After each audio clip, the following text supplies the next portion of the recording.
ఒక టాక్సిక్ అబ్బాయి ఒక ఇన్నోసెంట్ అమ్మాయికి మధ్యన ఒక రిలేషన్షిప్ ఏర్పడితే ఆ అబ్బాయి కారణంగా ఆ అమ్మాయి ఏ రేంజ్ నరకాన్ని చూస్తుంది, ఆ రిలేషన్షిప్ లోంచి బయటకు రావడానికి ఆ అమ్మాయి ఎన్ని తంటాలు పడుతుంది అన్నదే క్లుప్తంగా ఈ గర్ల్ ఫ్రెండ్ మూవీ యొక్క స్టోరీ. ఈ మూవీ కోసం ఎన్నుకున్న కాన్సెప్ట్ మంచిదే, కన్వే చేయాలనుకున్న మెసేజ్ కూడా మంచిదే, గానీ ఈ కాన్సెప్ట్ ని ఒక గ్రిప్పింగ్ అండ్ ఎంగేజింగ్ డ్రామాగా తీర్చిదిద్దడంలో మాత్రం రాహుల్ గారు చాలా వరకు ఫెయిల్ అయ్యారనే నాకు అనిపించింది. ఈ మూవీలో హీరోయిన్లు మాస్టర్స్ చేస్తుంటారు. ఈ స్టోరీ అంతా కూడా వాళ్ళ కాలేజ్ అండ్ హాస్టల్ బ్యాక్డ్రాప్ లోనే జరుగుతుంటది, కానీ అక్కడ జరిగే ఇన్సిడెంట్స్ అండ్ అక్కడ స్టూడెంట్స్ బిహేవ్ చేసే తీరు మాత్రం ఆ బ్యాక్డ్రాప్ కి కంప్లీట్ గా ఆపోజిట్ లో ఉంటాయి.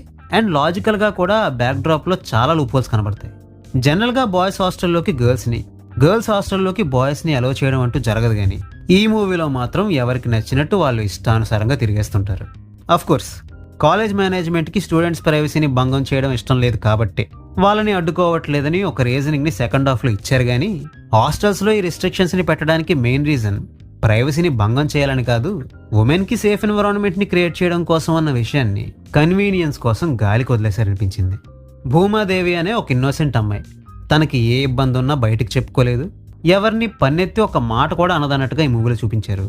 బట్ నాకు ఇక్కడ వచ్చిన డౌట్ ఏంటంటే, జనరల్గా ఇటువంటి మైండ్ సెట్తో ఉన్న వాళ్ళని మన సొసైటీ ఫుట్బాల్ ఆడేసుకుంటుంది. అండ్ ఎస్పెషల్లీ ఉమెన్కి ఇలాంటి క్వాలిటీస్ కనుక ఉంటే అమ్మాయిల కోసం చాలా డెస్పరేట్గా ఉండే అబ్బాయిలకి ఇలాంటి అమ్మాయిలే మెయిన్ టార్గెట్స్ అవుతుంటారు. సో భూమా లాంటి అమ్మాయి అపార్ట్ ఫ్రమ్ హెర్ ఫాదర్ ఒక్క టాక్సిక్ ఫీల్ అని కూడా తన లైఫ్లో ఫేస్ చేయకుండా మాస్టర్స్ వరకు వెళ్ళిందంటే నాకు అదంత నమ్మశక్యంగా ఏమనిపించలేదు. సరే బోని, ఇన్నాళ్ళు తను చాలా సేఫ్ ఎన్విరాన్మెంట్లో మంచి మనుషుల మధ్య నుండి ఫస్ట్ టైం ఆ బబుల్ని దాటి బయటికి వెళ్ళింది అనుకుందాం. ఈ మూవీలో హీరో మేకవన్నీ పులిలా పైకి ఒక రకంగా లోపల రకంగా బిహేవ్ చేసే టైప్ ఏం కాదు. వాడు పెద్ద రెడ్ ఫ్లాగ్ అన్న విషయాన్ని చాలా బాహాటంగా ప్రదర్శిస్తూ ఉంటాడు. వాడి మాటలు వాడి చేష్టలు అన్నీ కూడా వాడి మైండ్లో ఉన్న చెత్తని ప్రతిబింబించేలానే ఉంటాయి.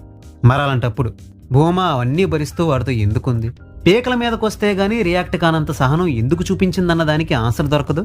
ఆమె స్వభావమే అంత, ఆమె ఒక సాధు జంతువు కాబట్టే ఆమె రియాక్ట్ కాలేదన్న థియరీ అంత కన్విన్సింగ్గా అనిపించదు. ఫర్ ఎగ్జాంపుల్ లవర్ మూవీనే తీసుకోండి. ఆ మూవీలో హీరోయిన్ ఇన్నోసెంట్ ఏం కాదు, కానీ ఆమె కూడా ఒక టాక్సిక్ రిలేషన్షిప్ వల్ల ఇబ్బంది పడుతుంటది. తన బాయ్ ఫ్రెండ్ని వదిలించుకోవడానికి ఆమెకి చాలా టైం పడుతుంది. ఎందుకంటే ఆ మూవీలో ఆమె తన బాయ్ ఫ్రెండ్ని జెన్యున్గా లవ్ చేస్తుంది కాబట్టి ఆ రిలేషన్షిప్ నుండి అంత ఈజీగా ఆమె బయటికి రాలేకపోయిందని చూపించారు, which is a very valid reason. ఇక ఈ గర్ల్ ఫ్రెండ్ మూవీ విషయానికి వస్తే అసలు భూమాకి తన బాయ్ ఫ్రెండ్ అంటే ఇష్టమే ఉండదు. ఇన్ఫాక్ట్ తన ప్రమేయమే లేకుండా ఏర్పడ్డ కొన్ని సర్కమ్స్టాన్సెస్ వల్ల ఆమె రిలేషన్షిప్లోకి దిగాల్సి వస్తుంది కదా. మరలాంటప్పుడు బ్రేకప్ చేసుకోవడానికి భూమాని ఆపుతున్న విషయాలేమిటి? భయమా, బెరుక, మొహమాటమా, మంచితనమా?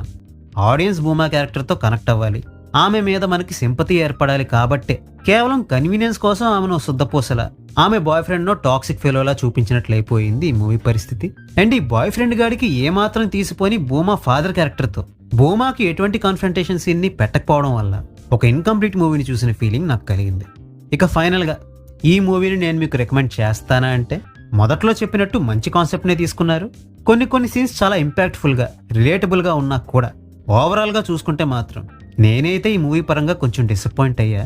బట్ ఒకవేళ మీకు ఈ మూవీ మీద ఇంట్రెస్ట్ ఉంటే మాత్రం మీరు కూడా ఈ మూవీని చూడడానికి ట్రై చేయండి. ఈ మూవీ పట్ల మీకు ఎలాంటి ఒపీనియన్ ఏర్పడిందో కామెంట్స్ ద్వారా మాతో షేర్ చేసుకోండి. We will meet you next video. Thanks for watching.